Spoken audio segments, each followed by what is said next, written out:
ఇక్కడ అసలు విషయంలోకి వెళ్తే ఎవరైతే ప్రమాణ స్వీకారం చేశారో వాళ్ళే ఒక రోజంతా ఆ వేదిక మీద ఉండలేని పరిస్థితి.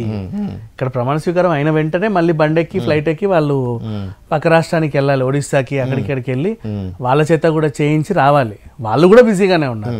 సేమ్ వాళ్ళు ఎలా బిజీ ఉన్నారో ఇక్కడ వీళ్ళు కూడా అంతే బిజీగా ఉన్నారు. టైంకి ఈయన అక్కడ సీఎం, అక్కడ అందింది ఒక ఆహ్వానం, ఈయన షెడ్యూల్ ఆ టైంకి బిజీగా ఉంది. అలా అని చెప్పేసి ఇక్కడ పాలనను వదులుకొని ఇవన్నీ చేసుకొని ఈ ప్రోగ్రామ్ అంతా పక్కన పెట్టేసుకొని అక్కడికి వెళ్ళే అవకాశం లేదు. ఒక టైంలో చంద్రబాబు నాయుడు గారు దగ్గర నేను రాజకీయాలు నేర్చుకున్నాను, ఆయన నాకు దాదాపుగా గురువుతో సమానం అన్నట్టుగా అన్నారు. తర్వాత మళ్ళీ దాన్ని ఖండించాలనుకోండి, ఆయన నాకు గురువు ఏంటి అన్నట్టుగా కూడా మాట్లాడారు. సో మనం ఈరోజు పోకపోవడంని పక్క రాష్ట్రంతో సంబంధాలు సరిగా లేవు అని కామన్ మ్యాన్ అనుకునే అవకాశాలు లేవా? వచ్చాడు అనుకోండి ఇంకోలాగా అంటారు, మోడీ సమక్షంలో 2 తెలుగు రాష్ట్రాలను కలిపేస్తున్నారు, చూడు రేవంత్ రెడ్డి చంద్రబాబు నాయుడు ఒకటైపోయారు, మోడీ కూడా ఉన్నాడు, రేపో మాపో ఈ హైదరాబాద్ని ఉమ్మడి రాజధాని చేసేసి 2 తెలుగు రాష్ట్రాలను కలిపేస్తారు వీళ్ళు, చూస్తూ ఉండండి అని చెప్పి అనుకుంటారు.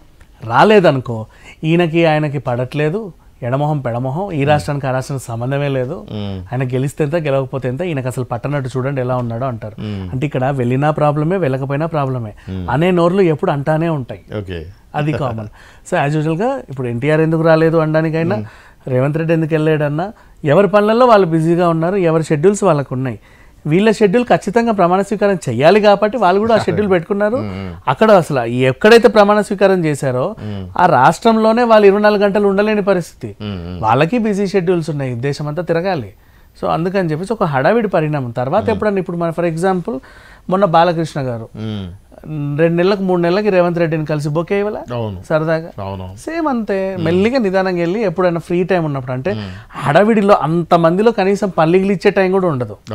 ఎప్పుడన్నా మర్యాదపూర్వకంగా ఇంటికి వస్తే ఒక షెడ్యూల్, ఒక పూట అంటూ నీకంటూ ఉంటుంది రిజిస్టర్ అయ్యి, ఎంతసేపు అన్నా మాట్లాడుకో, మనసు పంచుకో, ఆ రిలేషన్షిప్ అలాగే ఉంటుంది. ఇకపోతే జగన్ రాకపోవటాన్ని జగన్కి అసలు అందిందా?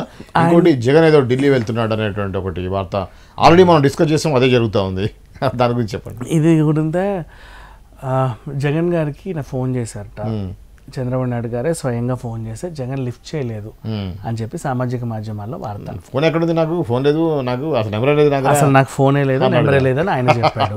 నెక్స్ట్ చంద్రబాబు నాయుడు గారు ఇట్లా ఫోన్ తీసి జగన్ 984 అని కొట్టంగా ఎవరైనా చూసారా? వెనక నుంచి రాస్తారు సార్ అంతే, అట్లా ఏం లేదు. ఊరికే ఆయన్ని బదనాం చేయడానికి వీళ్ళు, ఈయన వీళ్ళని బదనాం చేయడానికి వాళ్ళు, జస్ట్ ఈ టైప్ ఆఫ్ సిచ్యువేషన్స్ జరుగుతూనే ఉంటాయి. కానీ అసలు ఇట్లాంటివే అంటే ఎవరు చూడలేదు కదా, పిలిచి ఉండొచ్చు, అందరిని పిలిచినట్టు ఆయన కూడా ఒక ఆహ్వానం అంది ఉండొచ్చు. ఇప్పుడు అంతెందుకు నువ్వు అసెంబ్లీకి ఎందుకు రాలేదు అంటే, నేను బాత్రూంలో జారి పడ్డాను, నా నడుమిరిగింది అని చెప్పి కేసీఆర్ అంటే, రేవంత్ రెడ్డి ఎలా పూలగొచ్చం పట్టుకొని సేమ్ సిచ్యువేషన్. ఇప్పుడు ఆయనకు కూడా పిలుచుంటారు, పిలవకుండా అయితే ఉండరు.